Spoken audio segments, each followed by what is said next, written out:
Good morning students. Standard 7 chapter 2 કુદરતની રચના.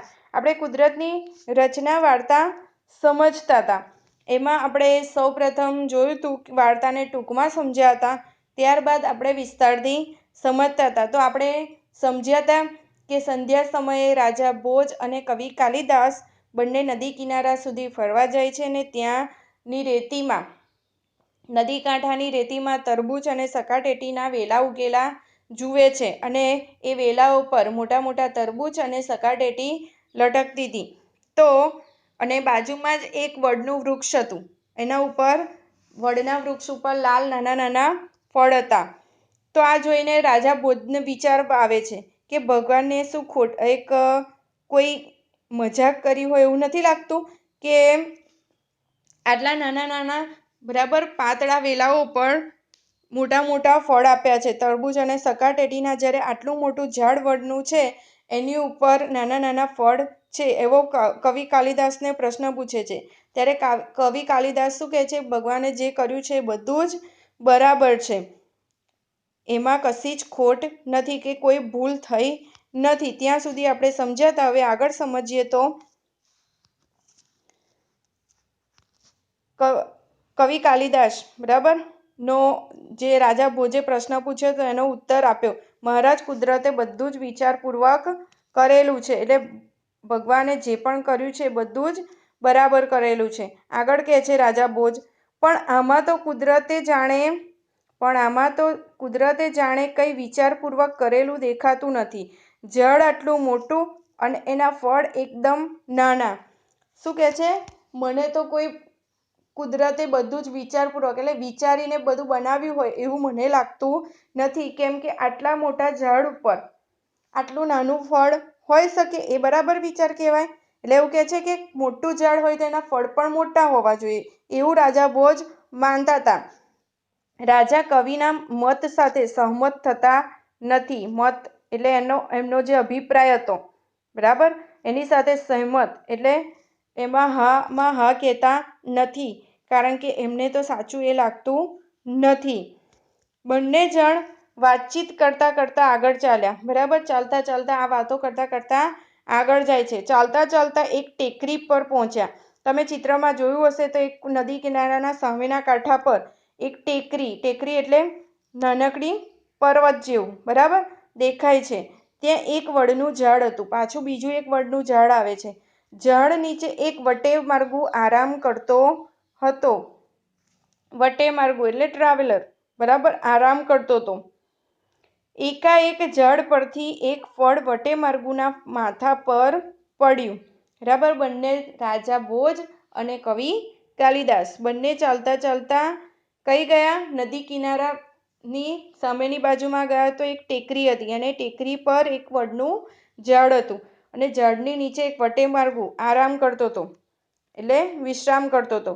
બરાબર, તો એકાએક એટલે અચાનક જ એ બંને જણનું નજર પેલા વટેમાર્ગુ પર હતી અને એટલામાં જ એ વટેમાર્ગુના માથા પર બરાબર ક્યાં ફળ પડ્યું? માથા પર એક ફળ પડ્યું. વડના વૃક્ષ પર જે લાલ ફળ લટકતા હતા એવું એક લાલ ફળ જે વટેમાર્ગુ સૂતો તો એના માથા પર પડે છે. રાજા ભોજે અને કાલિદાસે આ જોયું. બંને જણે શું કર્યું? જોયું કે પેલા વટેમાર્ગુના માથા ઉપર પેલું ફળ પડ્યું. કવિ કાલિદાસ બોલ્યા, મહારાજ જોયું? કાલિદાસે શું કહ્યું? મહારાજ બરાબર એમને માનપૂર્વક રાજા હતા એટલે મહારાજ શબ્દ બોલીને બરાબર ઉચ્ચારીને એમને જોડે વાત કરે છે કે શું તમે જોયું મહારાજ? આટલી ઊંચાઈ પરથી જો તરબૂચ કે સકાટેટી જેવા ફળ બિચારા વટેમાર્ગુના માથા પર પડ્યા હોત તો શું થયું હોત? એટલે જ મેં કહ્યું હતું ને, કુદરતે તરબૂચ અને વડના ફળ નાના બરાબર તરબૂચના ફળ મોટા અને વડના ફળ નાના બનાવ્યા.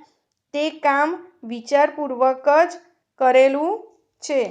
કવિ કાલિદાસ રાજા ભોજને શું કહે છે કે જો આટલી બધી ઊંચાઈ પરથી વડનું વૃક્ષની ઊંચાઈ સામાન્ય રીતે 20, 25, 30 ફૂટ જેવી તો ઊંચી હોય બરાબર, એટલી બધી ઊંચાઈ પરથી જો ફળ પડ્યું હોત તો પેલો વટેમાર્ગુ જે નીચે સૂતો હતો બરાબર એ કેટલા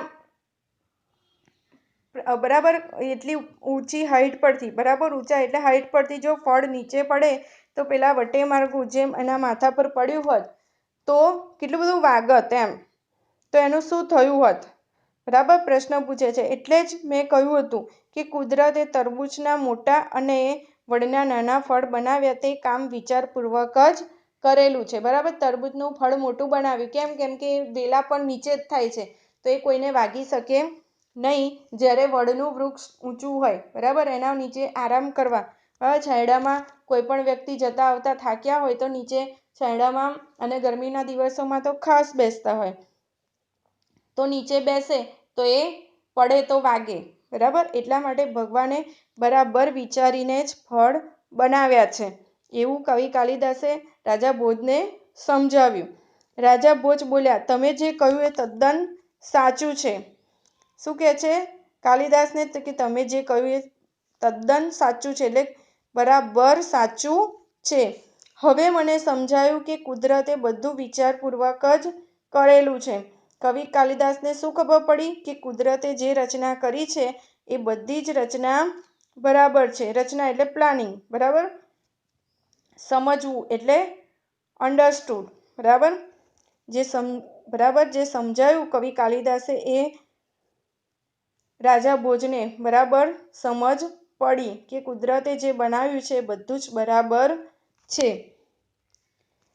તો વિદ્યાર્થી મિત્રો, આખી વાર્તામાં તમને ખબર પડી હશે કે રાજા ભોજને પ્રશ્ન હતો કે આટલા નાના વેલાઓ પર મોટા મોટા ફળ છે અને આટલા મોટા વડના ઝાડ ઉપર નાના નાના ફળ છે.